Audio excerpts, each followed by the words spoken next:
Hello everyone, and welcome to my channel. I'd love it if you could leave a comment letting me know where you're listening from around the world. Also, don't forget to like and subscribe if you're enjoying this video. Story 1.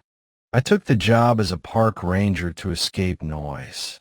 I thought the endless desert between Arizona and Utah, with its jagged rocks, ancient canyons, and whispered Navajo legends, would be the quiet I needed after my divorce. I didn't know I'd end up begging for noise again. Any noise except the sound of that voice. It was late October when it happened, the wind sharp and dry, scraping the sand in low hisses. I was patrolling Sector D near an old, collapsed Hogan locals said no one should mess with. My radio was crackling more than usual. Then, through the static, I heard my full name. Not the name I use now, but the long-forgotten childhood version only my mother ever used. David Anthony Moore, you come here. My feet glued to the dirt. My throat dried up instantly. Mom's been dead 6 years. I whispered, "Who is this?" The only answer was twig snaps behind me. Slow, deliberate. I turned my flashlight toward the trees. That's when I saw it. At first, my brain said coyote, but that thing was twice the size. Ribcage sunken, limbs too long, too thin, bending the wrong way like a broken puppet. Its fur looked patchy, as if someone had stitched it on. Then it stood up, on 2 legs, joints popping like breaking sticks. Its eyes, black, wet, alive, locked onto mine and didn't blink. My hand found my gun, but my fingers wouldn't listen. The radio on my chest crackled again, and that same distorted voice rasped, "Let me in." My legs found themselves. I ran so hard my lungs burned fire. I dove behind the wheel of my Jeep, locked the doors, and jammed the keys in. Gravel exploded behind the tires. But when I looked in the mirror, it was chasing me, running on all fours, elbows sticking up like spears, keeping pace at 40 miles per hour. Its mouth stretched in a grin so wide it looked torn, and the teeth were human. I hit the gas harder, swerving over the dirt road. My headlights caught its face for a split second. Somewhere under the fur was skin, pale, like it didn't belong to this world or had stripped it off someone else. Then it disappeared. 1 second it was there, the next the desert swallowed it whole. I didn't breathe till the ranger station lights came into view. I locked myself inside and radioed for help. Hands shaking so bad I could barely push the button. Silence. Then, right behind my left ear, inside the Jeep, I heard a whisper. Soft. Familiar.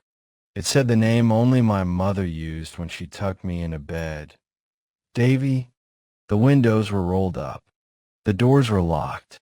There was no one in that Jeep but me.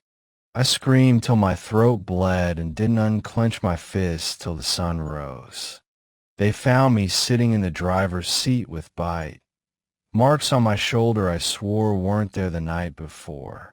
I tried to quit the job, but they told me I had 6 months left on my contract and threatened legal hell. So I transferred to another patrol zone far from Navajo land, somewhere without legends, without skinwalkers. But at night, just as I'm drifting off, my new radio clicks on. Static hisses. Sometimes I hear breathing. Then, my name, drawn out through a rotten throat. Let me in. I unplug the radio. 9 times out of 10, silence returns. But sometimes, even with the power off, it whispers back, "Davy, open the door." Story 2. When I was 12, We lived in a fading silver trailer that sat hunched on a dusty patch of land outside Gallup, New Mexico. No neighbors for miles, just thorny brush, distant red cliffs, and wind that howled like it remembered better days. My dad said the land was cheap because the ground was nothing but rock and bad memories. My mom said it was only temporary. I didn't believe either of them. The first time I heard the scratching, it was 2 a.m. The sound was light at first, barely there, like a tree branch tapping glass, except there weren't any trees close enough. I lay in bed frozen, sheets up to my chin, breathing so quietly I thought my lungs might burst. The next night, it came again. Tap, scrape, tap. Exactly 2 a.m. After a week, curiosity got brave enough to crush fear. One night, I crept to my window and eased the curtain back just a sliver. There, crouched just outside like some horrible secret waiting to be told, was a naked man. His skin was filthy, streaked with drying mud and dark patches that I realized, with dawning, numbing horror, were blood. His bones stuck out strange and sharp, like a butcher had put him together wrong. His mouth hung slack, and his eyes. God, his eyes glowed, reflecting the moonlight, just like the coyotes that prowled our garbage pit. He saw me, and worse, he smiled.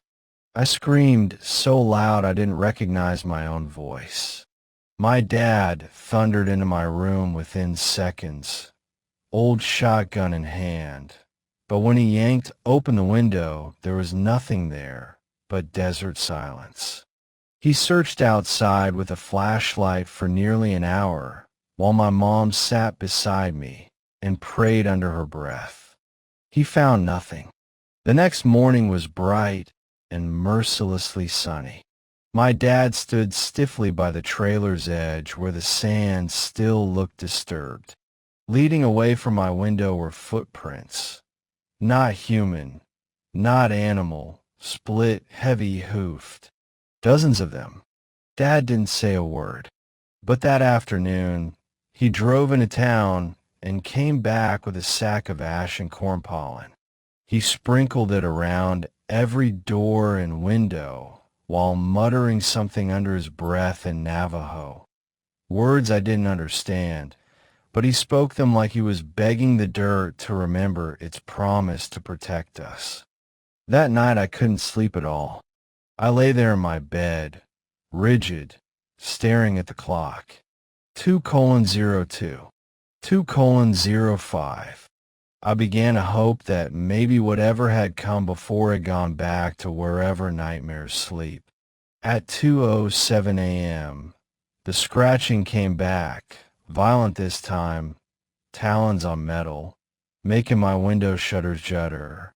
I clamped a hand over my mouth. The scratching stopped suddenly. For a single blessed second, I thought maybe it had lost interest. And then, right by the glass, a deep voice whispered, low and gravelly, "Come out here, son. I need your help." It sounded like my dad, but twisted, like someone who had heard my father speak once, and was now trying to wear his voice like a mask.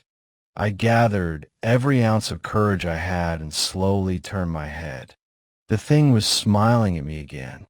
Only this time, its mouth stretched wider. I could see its teeth were long and gray as graveyard stones. My real dad was passed out cold on the couch. I saw him there myself when I crept down the hallway, trembling so hard I could barely stand.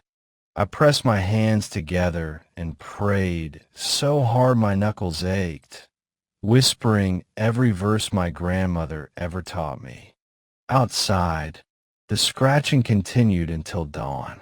When we stepped out into the pale, sickly morning light, the entire trailer was circled in blackened hoof prints. Something had walked around and around all night, waiting for me to come outside. And smeared across my bedroom window in dried, rust-colored blood was one single word written in jagged strokes. Soon. We moved by sunset. My parents packed so quickly I thought the trailer might peel its own skin off to get away faster. We left behind spare clothes, dishes, even my bike. But sometimes, even now, years later, I swear I still hear scratching somewhere outside my bedroom window, no matter where I go. And when I hear it, I leave the light on, because I know if I look, it'll be waiting with that same broken smile. And next time, it might whisper, I'm already inside. Story 3. I was somewhere between Gallup and Shiprock, hours past midnight, speeding along a lonely strip of desert highway that looked more like a vein carved into pitch black nothing. My headlights were the only proof the world still existed beyond my windshield. It was early October, bone dry, wide open, and cold enough that the steering wheel felt like ice under my fingers. I kept thinking how easy it would be to vanish out here, and how long it might take anyone to notice. That's when I saw her. A woman standing on the sand, just off the shoulder, wearing a torn white dress that danced in the wind like it had a life of its own. She was barefoot. One arm was lifted slowly like she wasn't waving but summoning. Her skin looked too pale, almost chalky in my headlights. Common sense screamed to keep going, but my foot relaxed on the gas all the same. I coasted to a stop 10 feet ahead of her, cursing myself for being soft-hearted and stupid. She climbed in without a word, her body moving oddly stiff, like a marionette whose strings were tangled. As soon as the door shut, the smell hit me, like raw meat left out in the summer sun. I swallowed hard, trying not to gag. Her face was wrong. That's the only way I can describe it. Blank, smooth in places it shouldn't be smooth, pulled too tight over the bone like someone had stretched a skin-colored sheet across a skull. Her dark hair hung wet and stringy, dripping onto my seat. Where are you headed? I managed. She slowly turned to face me, her neck twisting with quiet pops. When she smiled, her upper lip curled all the way back to reveal gums rotted black and teeth that looked filed sharp at the tips. But I still drove, talking myself down with every mile. Maybe she'd been in an accident. Maybe this was shock. Maybe I was imagining things. Then she spoke, not like a person speaks. Her voice came out layered, every syllable stitched from a dozen different mouths. Male, female, young, old. Together, they formed a question that didn't belong in the throat of anything human. Do you know what I am? The air went frigid, frost blooming across the inside of my windshield. My breath fogged, every instinct howling to run. I slammed both feet on the brake. That's when she lunged. Her jaw snapped open with a sound like splitting wood. It stretched far too wide, dislocating, unhinging, unhuman, and she came for my face with blurry speed. I screamed, flinging the door open and diving into the sand. My knees tore open on sharp desert shale. By the time I rolled onto my back, she was crawling out of the passenger door, but she wasn't moving like a woman anymore. She was on all fours backward, her elbows and knees bent the wrong way, arms rotating in their sockets like broken doll limbs. She skittered backward into the desert, laughing in that awful, layered voice, high one moment, deep the next, like she was trying on throats just to see which one fit. She kept staring right at me while moving farther and farther from the light, until there was nothing left but black. Eventually, after what felt like hours but was probably minutes, I crawled back to the car and forced myself inside. I locked the doors 5 times before I stopped shaking. The passenger seat was wet where she'd sat, not with water, but something thick and oily, like the runoff from a butcher's drain. I caught my reflection in the rear view and felt sick. Behind me, on the inside of the windshield, for long muddy claw marks dragged down the glass like someone had been trying to hold on. My hands shook as I reached for the ignition, but something in the dust of the dashboard caught my eye.